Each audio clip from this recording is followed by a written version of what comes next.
Live from downtown Detroit, home of WDIV and Click on Detroit, Local 4 News at noon starts now.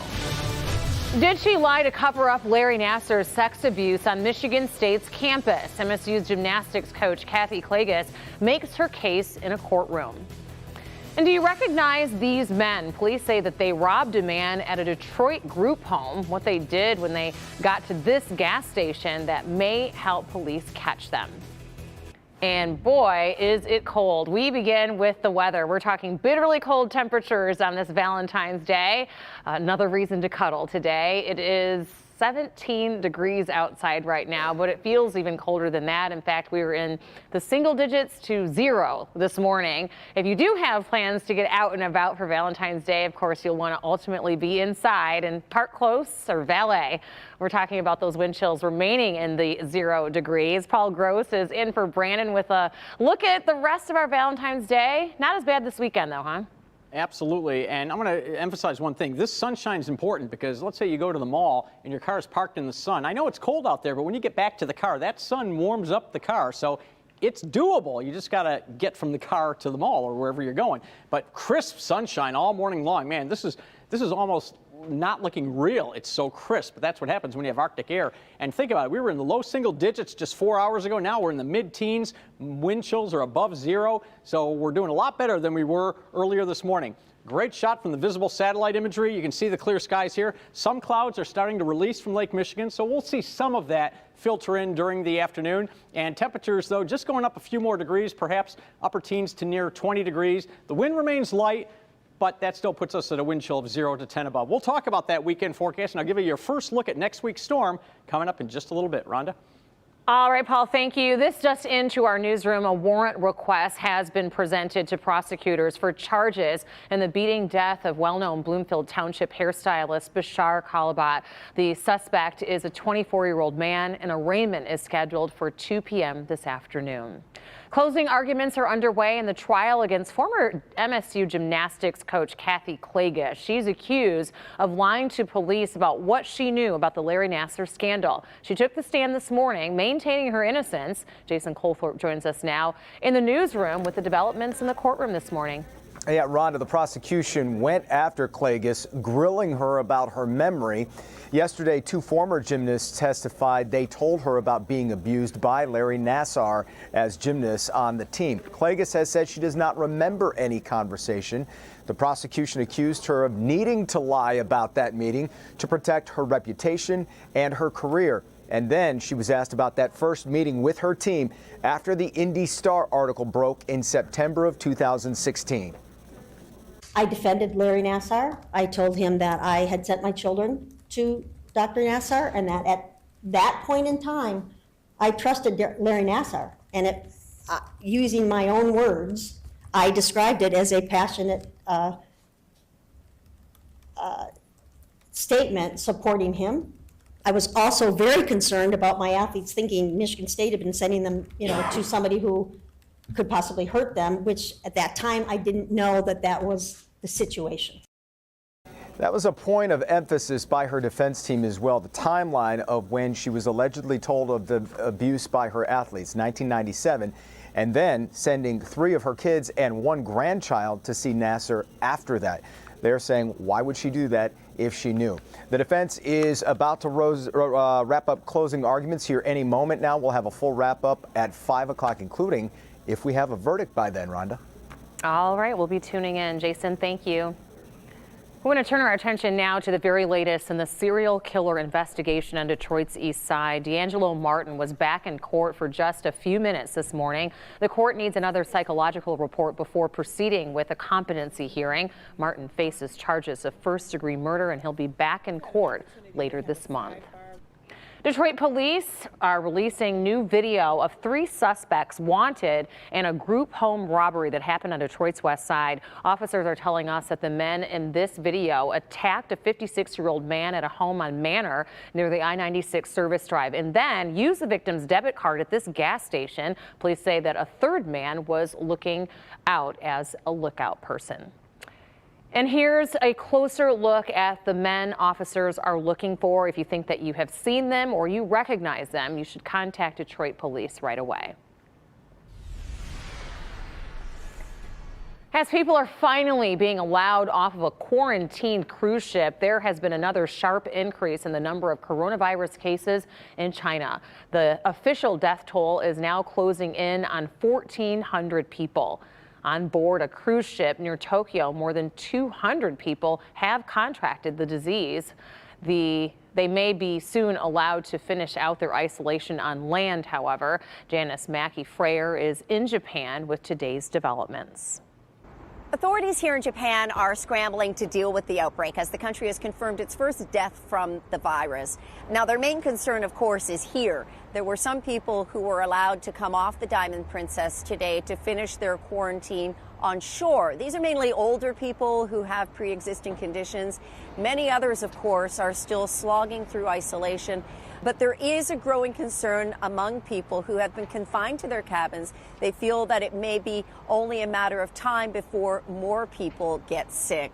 The number of cases that are confirmed in China keeps edging higher. Another 5,000 being added today, most of them in Hubei province, where there's a dragnet of sorts to try to round up people who are suspected of having symptoms. So there is this all-out effort on the part of Chinese authorities to try to contain the virus. What it means for authorities here is added scrutiny with the Olympics set to be staged in Tokyo this summer.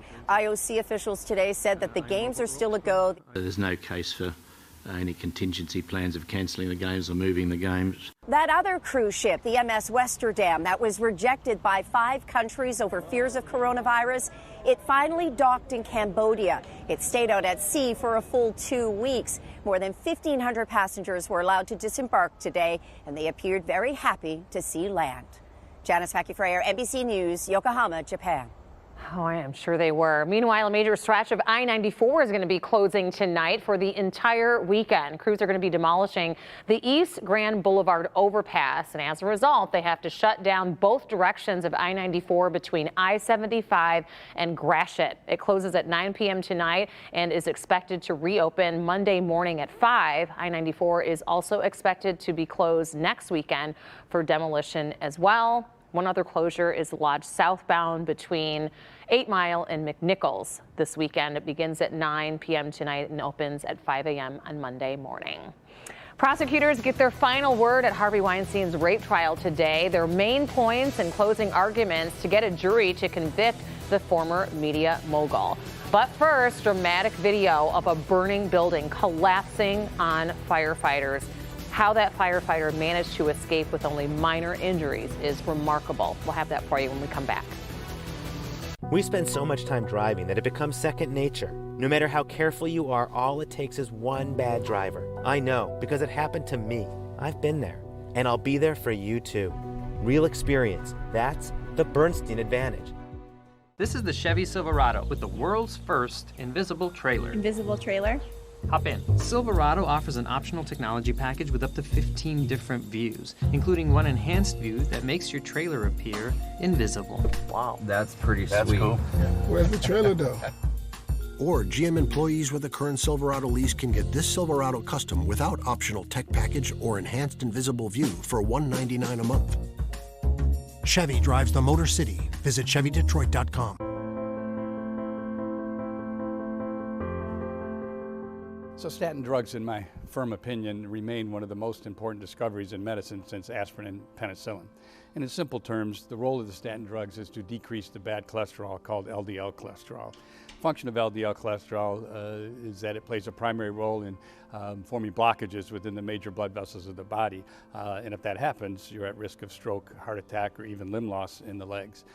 The primary role of these drugs is to prevent this devastating vascular disease, but also plays a very important role in what we call secondary prevention in those patients who have had heart attack, stroke, required bypass or angioplasty to prevent progression of the disease. Because I think most important to understand is that despite our advanced technology, we have nothing that actually cures this disease. So these drugs play a major, major role in preventing progression and the devastating consequences of that disease.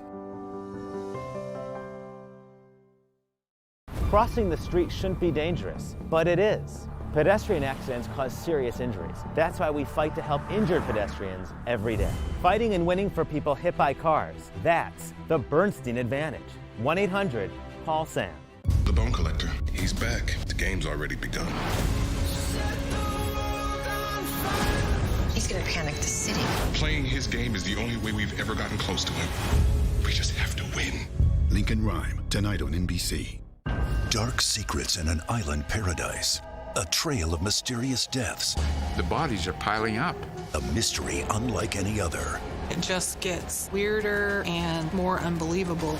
Dateline tonight, 9/8 Central.